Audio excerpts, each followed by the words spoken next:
Prestasi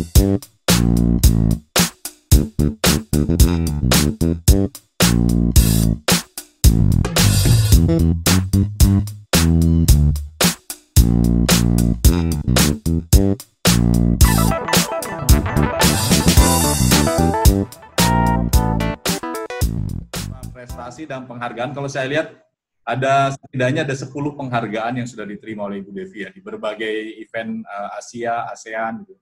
Dan yang akhir kemarin di Bangkok dengan di Vietnam, Bu ya. Tentang Iya, alhamdulillah ya. Penghargaan.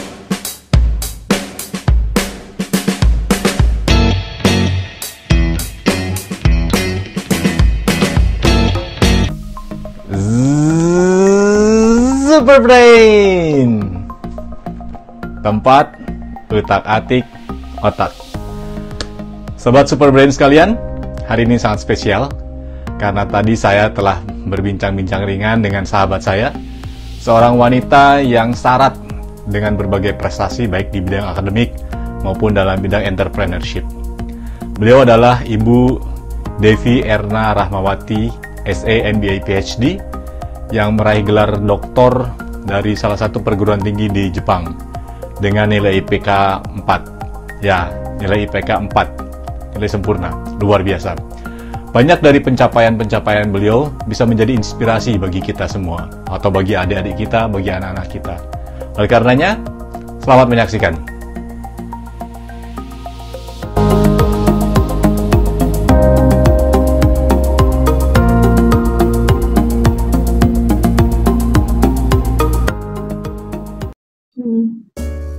Assalamualaikum warahmatullahi wabarakatuh, Ibu Devi. Waalaikumsalam warahmatullahi wabarakatuh. Apa kabar ya, Pak? Alhamdulillah, kabar baik, Bu. Lama ya semoga kita dalam keadaan ketemu ini. Sehat. Iya, berapa lama ya nggak ketemu? Mudah-mudahan semuanya sehat ya, Pak ya, dalam kondisi COVID tetap berkarya. Ya, dan yang paling penting tetap berkarya seperti Ibu ini. Saya perhatikan ini ya kurikulum vitae-nya Ibu sampai kaget-kaget, sampai gimana ngatur waktunya itu, Ibu ya? Belum seberapa, Pak, dengan apa yang dilakukan Pak Arief lah. Waduh, saya malah nggak ada apa-apanya. Belum seberapa dengan apa yang dilakukan Pak Arief. Wah, kalau saya perhatikan, Bu ya, Ibu punya jiwa entrepreneurship yang sangat kuat. Setidaknya saya lihat ada 20 perusahaan, Bu ya, yang Ibu dirikan sejak tahun 2017 sampai sekarang. Ibu, bagaimana yang mendorong Ibu sehingga turun ke entrepreneurship ini, Bu? Sebenarnya sih kalau kita berbisnis itu kan tidak harus kita pegang sendiri ya, Pak ya. Ya, betul. Tapi memang jiwa saya tuh jiwa untuk babat alas, Pak. Jadi ketika bikin perusahaan baru mungkin 1 tahun 2 tahun, ketika sudah manajemen semuanya sudah baik, ya kita profesionalkan. Saya membuka bisnis yang baru lagi gitu. Emang udah jiwanya jiwa babat alas gitu. Karena untuk yang sulit itu kan membangun di awalnya, Pak. Kalau punya ide ya, bisa melihat celah di pasar apa ya yang dibutuhkan, itu hebat sekali. Ya. Dan saya lihat juga memang pendidikannya Ibu sangat mendukung ya. Ibu sejak terutama S2-nya di bidang ekonomi, di bidang bisnis, Bu ya. Dan saya lihat ada 2 gelar S2, Bu ya, yang Ibu raih ya, 2010 sampai satu Pak ya. Satu ya. Oke. Dan itu di bidang ekonomi bisnis, Bu ya? Iya, emang manajemen bisnis. Iya, betul. Sehingga ilmunya itu bisa membantu dalam Ibu menjalankan bisnis yang Ibu bangun, kemudian Ibu profesionalkan selama ini, Bu ya. Tidak ada kesulitan, Bu ya, untuk menangani sekian banyak, kemudian juga pendidikan yang Ibu laksanakan. Ya, tantangan itu pasti ada, Pak. Jadi tantangan itu pasti ada, tapi selama kita mau berusaha pasti kita bisa melewati tantangan itu ya gitu. Yang dari background bisnis pendidikan saya, memang saya di bisnis, tapi kan tidak semua ilmu yang kita dapatkan di education itu bisa teraplikasikan di lapangan. Sehingga saya harus berusaha untuk aplikasi yang di lapangan yang paling penting gitu, Pak. Memang kita punya beberapa ide, tapi tidak semuanya kan bisa diaplikasikan ke lapangan. Tantangan itu pasti ada. Baik, Bu. Yang juga mungkin dibutuhkan oleh orang-orang untuk bisa mengetahui itu cara Ibu untuk bisa melihat apa yang dibutuhkan pasar gitu. bagaimana memutuskan kayaknya pasar butuh ini deh. Bahkan saya lihat Ibu sudah masuk ke ini ya, ke Koin ya, toko Indonesia. Sebentar lagi juga akan ekspornya itu ya. Dan toko Indonesia ini sudah banyak dapat penghargaan di level ASEAN Bu ya. Iya, alhamdulillah. Luar biasa. Ya, mungkin prinsip saya satu sih Pak. Kalau kita dalam berbisnis, ketika kita punya social impact, insya Allah bisnis itu akan jangka panjang, insya Allah akan sustain gitu. Jadi mungkin sedikit cerita dulu awal berbisnis saya itu setelah sekolah S3, mungkin terlambat mungkin Pak. Ya saya lihat mulai 2017 itu ya.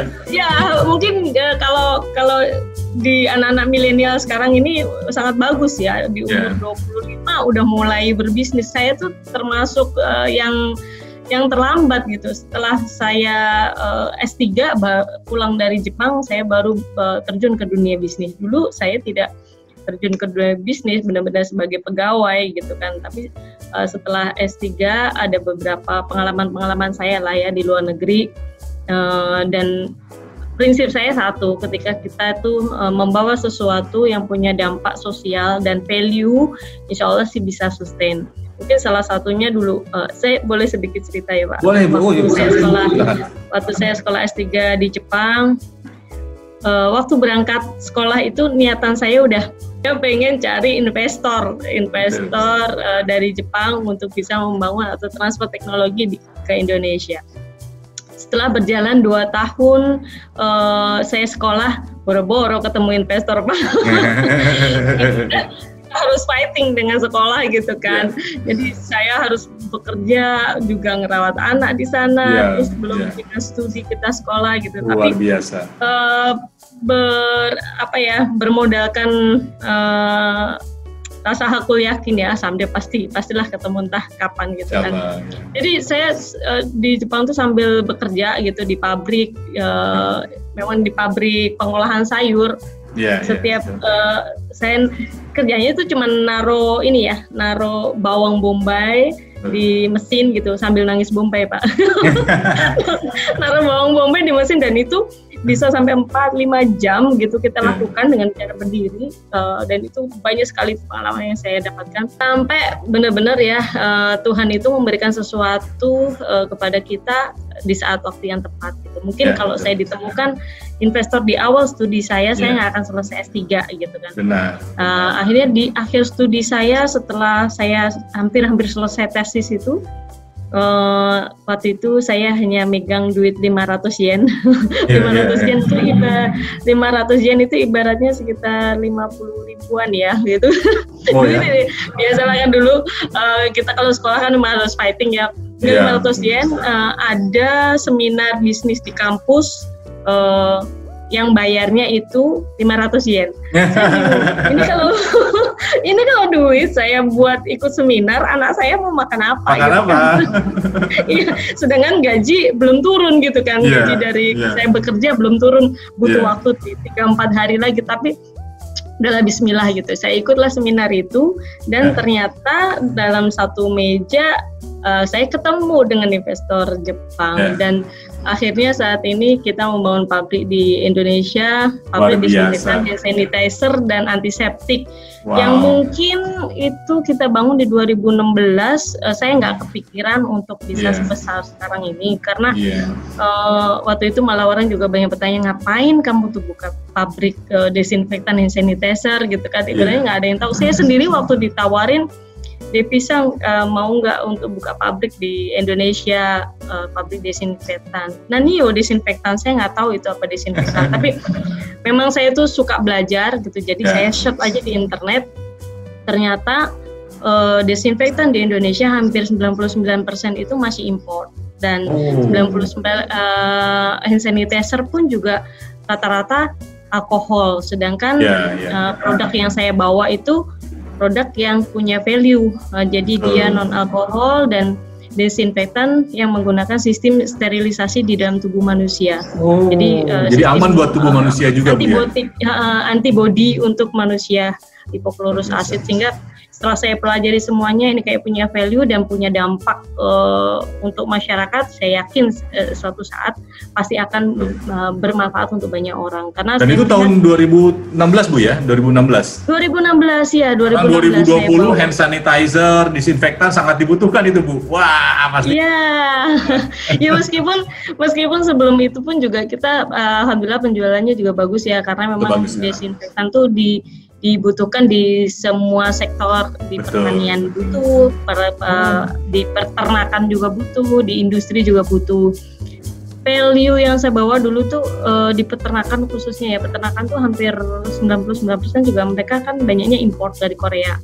Masa sih kita desinfektan aja import gitu kan. Waktu itu saya memang awal tuh ditawarin untuk import, saya bilang saya nggak mau kalau import, kalau mau kita buka pabrik di Indonesia dan transfer teknologi supaya bisa reduce cost ya gitu.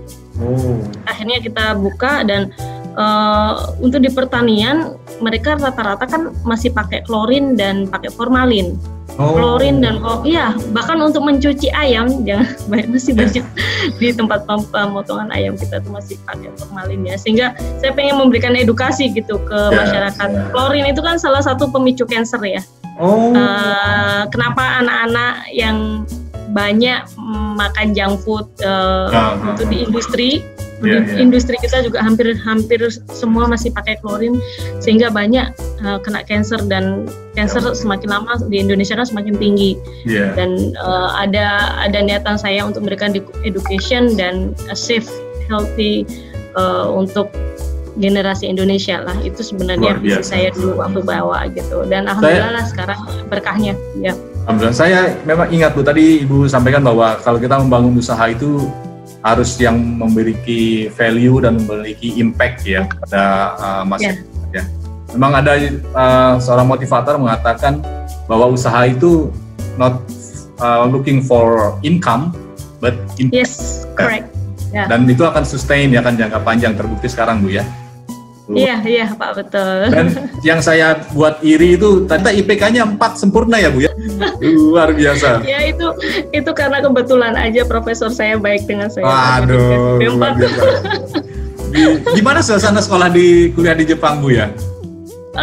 Saya sangat senang sekali ya di Jepang itu.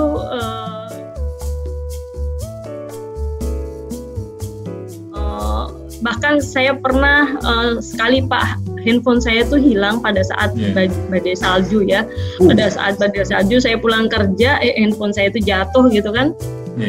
Saya pikir udah nggak kembali gitu. Tahu-taunya 2-3 hari setelah itu kembali ke saya, dan polisi yang nganterin gitu kan. Ternyata ternyata di sana punya kebiasaan kalau orang Jepang menemukan sesuatu pasti dibawa ke polisi. Dan itu udah ditanamkan dari mereka sejak kecil ya, di playgroup ya.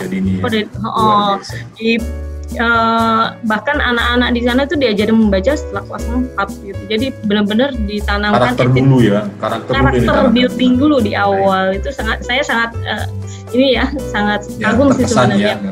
Ya, sempat ditawarin sama profesor saya untuk ngajar di sana kan di Osaka. Ibu sempat mengajar juga ya di sana ya? Saya ngajar bahasa Indonesia. Tapi kalau dengan profesor saya memang saya associate asisten lah ya gitu kan. Beliau di beberapa project, dan beliau minta Devi tak usah pulang lah, di sini aja gitu kan. Tapi saya kayaknya harus pulang gitu, katakan mungkin ya bisa melakukan sesuatu hal yang kecil lah untuk Indonesia. Luar biasa ya, kecil. Yang kecil yang dimaksud dengan Ibu Devi itu adalah beberapa prestasi dan penghargaan. Kalau saya lihat setidaknya ada 10 penghargaan yang sudah diterima oleh Ibu Devi ya, di berbagai event Asia, ASEAN gitu. Dan yang akhir kemarin di Bangkok dengan di Vietnam Bu ya? Iya, alhamdulillah ya. Penghargaan tentang apa itu Bu di Vietnam dan di Bangkok Bu? Jadi kita kan punya idea di Koin itu give social impact untuk warung tradisional di Indonesia Pak. Karena ini itu singkatan dari Toko Indonesia, Bu, ya? Toko Indonesia, ya. Karena kalau kita melihat database kita gitu 3 tahun yang lalu, market share dari toko kelontong itu masih 58%, Pak. Tapi hanya dalam waktu 3 tahun aja dia turun menjadi hanya sekitar 40%. Turunlah hanya 43%. Sehingga kalau misalnya ini dibiarin aja kan akan membantu akan mengganggu ekonomi mikro Indonesia kita. Yang mikro yang real. Sesuatu aja lah bagaimana kita membantu memberikan value ke warung-warung, kita digitalisasi mereka supaya mereka tidak hanya bisa jualan offline aja tapi juga bisa jualan online. Tapi jadi itu maksudnya ada suatu aplikasi ya, Bu, ya, kita bisa menggunakan aplikasi itu untuk mencari barang kebutuhan apa, nanti dicarikan ke toko kelontong yang tempatnya gitu ya. Ya, jadi kita coba kembalikan habit masyarakat, yuk kita kembali belanja di toko kelontong lagi di sekitar kita gitu kan. Meskipun sampai saat ini kita masih terus membangun ya, Pak, karena itu semuanya butuh proses step by step. Saat ini kita baru digitalisasi bagaimana warung itu bisa berbelanja secara online, nggak perlu ninggalin toko. Jadi mereka lebih mudah gitu, jadi kita anterin ke mereka. Nah, ke depan saya pengen juga ini bisa menjadi habit masyarakat yang kembali di belanja di toko warung supaya meningkatkan ekonomi mereka itu. Dan ini yang membuat Ibu mendapatkan penghargaan di Vietnam dengan di Bangkok ya, Bu, ya? Ya, betul. Dipertandingkan dengan ide-ide dari negara-negara lain juga, Bu? Iya, betul. Iya. Luar biasa. Iya. Yang saya ingin juga Ibu mungkin bisa berbagi ke kita ini, bagaimana Bu memanage waktu, Bu? Itu sangat penting ya, bisa mengelola waktu untuk bisa belajar, bisa juga itu sangat mahal caranya. Bisa di-share, Bu, bagaimana cara mengelola waktu? Betul ya. Untuk generasi muda sih memang harus benar-benar pintar-pintar memanage waktu, karena waktu itu kan nggak bisa kembali lagi ya, Pak, ya. Sehingga gunakan sedetik waktu kita pun untuk hal-hal yang positif gitu kan. Ketika ada hal-hal negatif ya kita jauhi gitu aja, Pak, kalau saya. Apalagi sekarang kan anak-anak muda kita banyak sekali akses kepada internet, akses kepada gadget mereka, ya, entertainment. Iya. Tidak terasa lama-lama waktu itu terbuang begitu saja, ya, tidak menghasilkan produk. Betul. Kalaupun kita ini ya membaca internet ataupun melihat video, ambil video-video ataupun bacaan yang positif yang bisa membangun karakter building kita ataupun pengetahuan kita gitu, ya. Betul. Terus karena semakin banyak kita membaca, semakin banyak kita melihat dan semakin banyak kita bisa belajar dari situ kan. Benar sekali. Terus saya lihat sekarang Ibu juga jadi presidennya untuk Business Networking Eurasia ya, Indonesia, Eropa dengan Asia, Bu, ya? Iya, betul. Saat ini kami lagi ngembangin namanya Indonesia Eurasia International Council and Foundation ya. Kebetulan saya udah tidak saatnya lagi hanya thinking just money. So I want to do for social impact ya. Jadi saya as a Presiden Indonesia Eurasia International Foundation, kita ada beberapa program yang ingin kita kerjakan. Mungkin sekarang sih udah kita mulai jajaki semuanya untuk kerjasama dengan beberapa partner kita yang ada di Moskow dan di Eropa. Untuk bagaimana produk-produk UMKM ini bisa kita jual ke sana ya. Dengan mungkin kalau yang ada sekarang ini banyak hanya expo itu kan momental ya, cuma 3 hari, 4 hari selesai. Setelah itu untuk follow up-nya kadang-kadang terputus komunikasi. Benar. Saya ada ide untuk bagaimana kita membangun Indonesia showcase produk di luar negeri gitu. Sehingga siapapun pengusaha di luar negeri yang ingin produk dari Indonesia bisa datangin showcase kita di luar negeri gitu. Karena sebenarnya produk-produk UMKM kita itu gak kalah kualitinya dengan produk di luar. Dan banyak sekali sebenarnya mereka pengen membeli, cuman ketika mereka datang ke Indonesia ketemunya brokol gitu. Tidak langsung ketemu ke UMKM-nya. Tidak langsung ke UMKM-nya. Sehingga kita coba ingin memberikan jembatan antara produsen produk UMKM dengan buyer-buyer yang ada di luar negeri. Itu memang lagi kita kerjakan. Khususnya juga saat ini ingin kerjasama dengan Halal Network ya gitu kan. Oh, nah ini Bu, tentang Halal Network ini sangat menarik nih. Kelihatannya ini ide ini baru pertama kali mungkin ya diluncurkan ya. Kita membangun jaringan halal di seluruh dunia mungkin. Ya, saya ingin coba membangun jaringan halal seluruh dunia dan pastinya it's not so easy ya. Tapi kalau kita nggak coba, kita tidak tahu gitu ya kan. Yeah. Dan alhamdulillah untuk Indonesia Halal Hub sudah saya patenkan gitu kan. Allah, mudah-mudahan setelah COVID ini kita akan pilot project dengan Rusia ya di Moskow. Untuk kita udah ada pengusaha di Moskow yang bersedia untuk kerjasama dengan kita menyediakan gedung khusus untuk produk-produk di UMKM di Indonesia gitu. Luar biasa. Sudah ada di sana Bu ya? Jadi kita tinggal sudah ada dua pengusaha yang menyediakan mallnya ya. Kalau saya bilang sih gedung besar itu udah. Ya. Dan itu prospeknya sangat bagus Bu ya, karena produk-produk kita juga mungkin sangat dibutuhkan di sana ya. Ya betul, banyak sekali kok sebenarnya produk-produk kita itu mungkin tidak hanya produk makanan atau minuman saja ya, tapi juga hasil bumi Indonesia yang bisa kita ekspor, jadi peningkatan ekspor di Indonesia gitu. Nah, misalnya ini ada pendengar yang mau menyimak tentang peluang ini, kira-kira yang paling pertama untuk bisa mereka ikut ke dalam Halal Network ini apa Bu yang harus dilakukan? Apakah menghubungi Ibu atau bagaimana caranya? Ya, saat ini kami lagi sedang membangun untuk online-nya ya, untuk web online-nya bagaimana bisa bergabung sebagai member di Indonesia Halal Hub.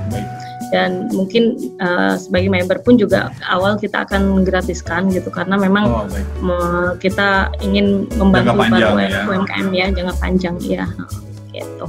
Ini yang terakhir Bu, mungkin ada saran nasihat itu dari Ibu ya kepada generasi muda kita supaya mereka bisa melebihi kita yang tua-tua ini ya Bu. Mereka bisa berbuat lebih banyak, berkarya lebih banyak. Apa saran Ibu? Saran saya satu, ada beberapa banyak nih sarannya. Yang pertama memang benar, gunakan waktu kita sebaik-baiknya. 1 detik waktu itu sangat bermanfaat banget untuk kita, dan waktu itu tidak akan pernah kembali. Sehingga gunakan waktu itu hanya dengan hal-hal positif. Kemudian yang kedua, jangan pernah takut melakukan sesuatu, mengaplikasikan ide ataupun gagasan kita sebelum kita mencoba, karena banyak sekali generasi kita ini sebelum mencoba mereka udah takut duluan gitu kan, nanti gagal gimana, nanti nggak berhasil gimana. Jangan pernah takut itu, karena kalau di agama kita Allah itu sesuai dengan prasangka hambanya ya. Kalau kita berprasangka positif, berprasangka baik, insya Allah prasangka itu yang akan terjadi. Tapi kalau kita berprasangka negatif, pasti prasangka itu juga yang akan terjadi gitu kan. Jadi hakul yakin kalau kita bisa melaksanakan pasti bisa gitu. Nggak ada kata nggak bisa kalau kita mau mencoba gitu. Yang kedua, kemudian buat para pemula bisnis gitu kan. Bisnis apa sih yang paling cocok gitu kan, bisnis apa sih yang bisa long life ya, long term. Kalau menurut saya sih jangan berpikir profit dulu gitu, jangan berpikir kita mendapatkan income sebanyak-banyaknya sebelum kita memberikan social impact atau value kepada orang lain. Itu sih Pak. Baik Bu, terima kasih banyak. Ini ada 3 nasihat yang sangat berharga dan sangat berguna ya. Pertama adalah memanfaatkan waktu. Saya ingat ada yang mengatakan bahwa waktu itu kalau dalam bahasa Inggris, waktu sekarang adalah present. Ya. Present itu artinya tidak hanya waktu sekarang, tapi juga artinya adalah hadiah. Berarti waktu ini adalah hadiah dari Tuhan kepada kita ya Bu ya, untuk kita. Betul. Ya betul. Tadi juga gagasan itu kita harus berani untuk mengerjakan. Ada pepatah Cina mengatakan bahwa orang yang memindahkan gunung itu dimulai dengan memindahkan kerikil. Artinya. Ya betul, lakukan. Kemudian waktu yang paling tepat untuk menanam pohon adalah 20 tahun yang lalu. Waktu terbaik yang kedua adalah sekarang mulai. Iya. Saya sendiri pun juga terlambat kan memulai usaha bisnis, terlambat sekali di umur 38 mungkin saya mulai bisnis. Tapi begitu dimulai sudah unstoppable ya, langsung wah tidak bisa dihentikan lagi. Saya harus disyukurin, alhamdulillah lah Pak ya. Tadi Ibu bilang 38, kayaknya masih umur 18 atau 20 tahun, ini masih muda sekali. Sudah tua Pak saya. Dan yang ketiga tadi betul, jangan berpikir income dulu ya. Hidup itu kita berpikir income, tetapi lebih berpikir pada membuat impact, gitu, sangat bagus. Iya, betul. Sebelum ditutup Bu, saya izin mau share dulu tentang kurikulum kita Ibu di sini Bu, supaya penonton juga melihat apa yang sudah Ibu raih. Biar penonton juga yakin bahwa apa yang saya sampaikan tadi itu memang ada di dalam ininya, di dalam kurikulum kita Ibu. Ini saya tunjukkan sebentar. Ya, ini adalah beberapa pendidikan yang telah diraih oleh Ibu, mulai PhD di Yamaguchi dengan PK4, kemudian beberapa pendidikan lagi di Universitas Gadjah Mada ya, dan ada beberapa penghargaan dari pemerintah Indonesia maupun nasional, sangat banyak sekali, dan beberapa pengalaman bisnis. Ini yang kagum ya, bagaimana Ibu bisa mengatur waktu untuk bisa mendapatkan lakukan sedemikian banyak hal, dan semuanya berprestasi. Saya yakin bahwa apa yang Ibu lakukan akan memberi impact yang sangat baik Bu kepada UMKM, kepada masyarakat Indonesia secara luas, dan harapannya dari perbincangan kita ini juga bisa menginspirasi generasi muda kita untuk berbuat lebih banyak, berbuat lebih baik daripada kita Bu ya. Terima kasih banyak Bu Devi. Jangan mudah menyerah. Nah, generasi muda Indonesia jangan mudah menyerah. Jangan mudah menyerah, itu sangat penting. Terima kasih banyak loh Bu Devi atas waktunya Bu ya. Sama-sama Pak. Saya sangat menghargai karena Ibu di tengah kesibukan Ibu masih menyempatkan untuk berbicara dengan kita. Terima kasih banyak. Ya, untuk para pelaku UMKM, insya Allah after COVID ini kita coba untuk bantu untuk menjual ekspor ke luar negeri ya. Mudah-mudahan apa yang menjadi cita-cita saya dimudahkan oleh Allah, dan kita bisa execute dalam waktu yang sesingkat-singkatnya. Amin. Terima kasih banyak Bu Devi ya. Sama-sama. Assalamualaikum warahmatullahi wabarakatuh. Ya, waalaikumsalam warahmatullahi wabarakatuh. Ya, tadi kita telah sama-sama menyaksikan obrolan saya dengan Bu Devi Erna Rahmawati, SE, MBA, PhD, dan kita bisa melihat betapa banyak prestasi yang telah beliau raih, betapa banyak kiprahnya beliau sebagai seorang entrepreneur, dan beliau terus berupaya agar UMKM kita bisa masuk ke tataran global.